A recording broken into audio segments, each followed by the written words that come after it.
Welcome to our Ancient Future story, Navigating Scripture Through the Eyes of Family, where I share with you biblical stories like a family member would share a story around a dinner table.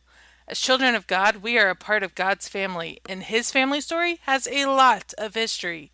Each week, we will take one story and talk about it, the cultural, historical, geographical, and sociological impacts.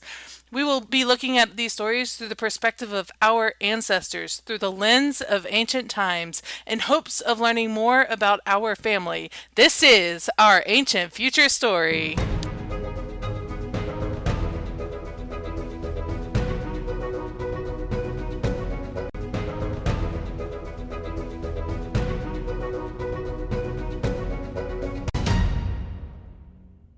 Welcome back to our Ancient Future story. I'm Vic, and I am so excited to continue to dive with you into the most recited chapter of Scripture, Psalms 23. But before we get into that today, I want to take a minute and thank our new Patreon subscribers. Deanne Harmon, thank you so much for supporting the show.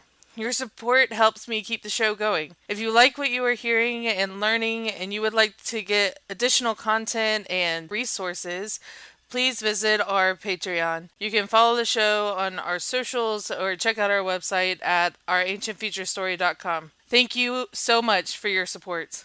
All right, let's get into the show. Just like last time, we are going to dive into verse 5, breaking it down and seeing the amazing history and culture behind this famous psalm. Psalms 23:5. You set a table before me in the presence of my enemies. You anoint my head with oil. My cup overflows. So, sit back, grab a cup of coffee or something to drink, and get ready to dive into Psalms 23:5.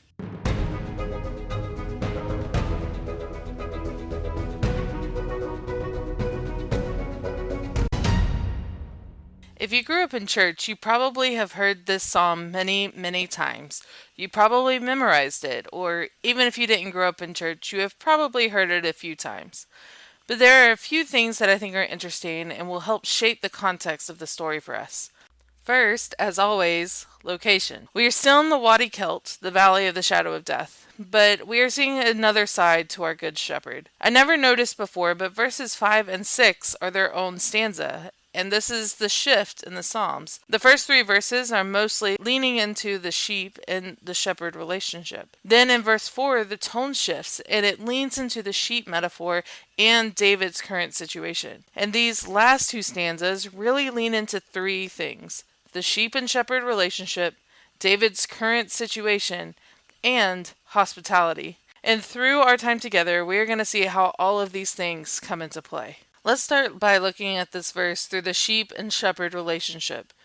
We kick off verse 5 with, You prepare a table before me. A sheep's table is the green pastures, so a shepherd leading a sheep to green pastures is setting the table for them. The sheep did nothing to create the meal, the shepherd did all the work, getting them to safety to the green pastures. All the sheep have to do is have enough confidence in the shepherd to eat what he has put in front of them. The next part of the verse says, In the presence of my enemies. While sheep were eating the green pastures on the mountainside, there are wild animals, like wolves, peeking over the hills, waiting to pounce on an unsuspecting sheep. But the sheep still eat from the green pastures in the presence of the wild animals because they trust the shepherd. The last part of the verse is, You anoint my head with oil. Pouring oil over the head of a sheep was common practice for shepherds. Because the sheep live out in the open, they are often tormented with flies and other insects that buzz around their eyes and ears and noses. They can get so tormented by them that they can bang their head against a rock to try to get some relief, but just end up hurting themselves, or worse, killing themselves, trying to get relief. However, sheep can get themselves caught in barbed wire or other things that can cause harm to them, and they will struggle with the wire trying to get themselves free, but ultimately will just injure themselves. So a good shepherd would pour oil over their heads of the sheep to create a protective layer for them. The oil would repel the flies and insects and make the sheep slippery enough to not get caught in the wires. This verse ends with, My cup overflows.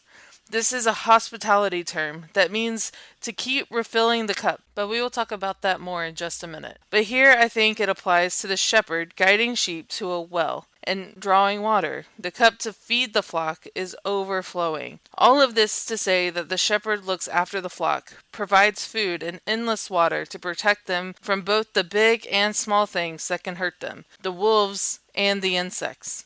Protect them from both external torments of the enemies of the wild animals and the internal torment of the flies.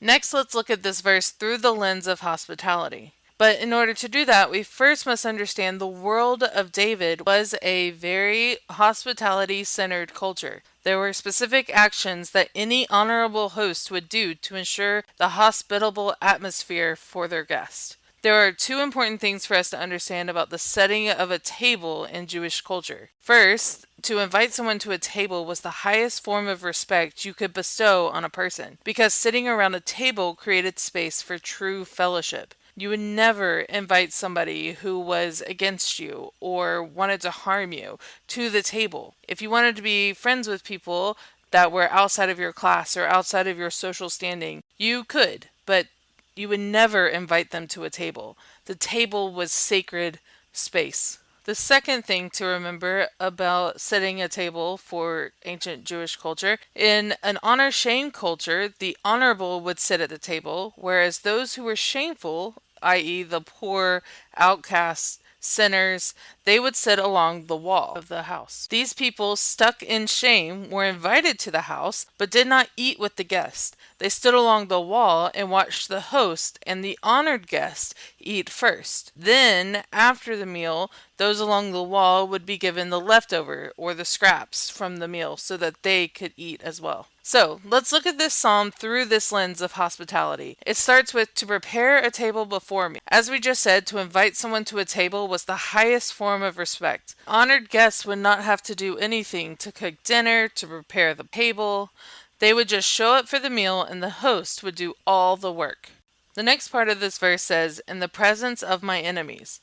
Now this could be referring to the people along the wall, but it was more likely talking about the responsibility of the host to ensure the safety of the guests during the meal. So when an honored guest accepted a dinner invitation, the host is agreeing to protect the guests from any enemies or dangers that may be lurking in the shadows. Next, the verse says, you anoint my head with oil. It was common practice in ancient Jewish culture to give a guest olive oil for their hands. Olive oil worked much like ancient soap, so every guest received some. But honored guests, the special guests, would also get their head anointed with special oils. The verse ends with, my cup overflows. As I said earlier, this is a hospitality term. In Jewish culture, when you are given a drink at someone's home or at a meal, they will not let your cup go down. They will continue to refill it after almost every sip. This act is called cup overflows, or my cup runs over. It is only at the end of the meal or at the end of your time together that they will finally let your cup go down. Otherwise, they will make sure that your cup runs over, because that is the honorable, hospitable thing to do. Historical fun fact. Some Jewish families will sing this psalm, Psalm 23, during Passover, as they pour each of the 4 cups to remind themselves of the cup runs over. So, if we are looking through this verse through the lens of hospitality, we see that Yahweh is the host, and we are his guests. He invites us to dinner, bestowing on us the highest level of respect. He wants to fellowship with you and with me. Yahweh prepares the table and we just show up. When we arrive, he anoints our head with special oils, showing everyone that we are honored guests at his table. And throughout the meal, he never lets our cup run dry. He continues to refill it until the meal comes to a close. So lastly, let's look at this verse through the lens of David's current situation. We learned last week that David found himself in the Wadi Kelt, the valley of the shadow of death, fleeing for his life from his son Absalom. He is literally surrounded by enemies. Not only is his son chasing him, but the Wadi Kelt has dangers and thieves all its own. But Yahweh still provides for David. He is still protecting him. When David was anointed as king, Samuel used oil. In 1 Samuel 16:13 says, Then Samuel took the horn of oil and anointed him in the midst of his brothers. And the Spirit of the Lord rushed upon David from that day forward. David's cup on Yahweh's blessing never ran out. No matter if he was in the palace or running for his life, Yahweh always refilled his cup. So how does this verse point us to Jesus? Jesus is our shepherd, as we have said every week, and he prepares a table for us as his children. Our food is not green pastures like sheep, but a feast on his word. Jesus said, Man shall not live on bread alone, but on every word that comes from the mouth of God. We are not orphans scrounging around for food. We are beloved sons and daughters of the King, and he has set the table for us in his word. Every time we open the word, it's like we are pulling up a chair to an already fixed, already prepared, and presentable meal, ready to be eaten and feasted upon. We just have to sit down and eat it. But we don't just eat for one time, and we are good for the rest of our life.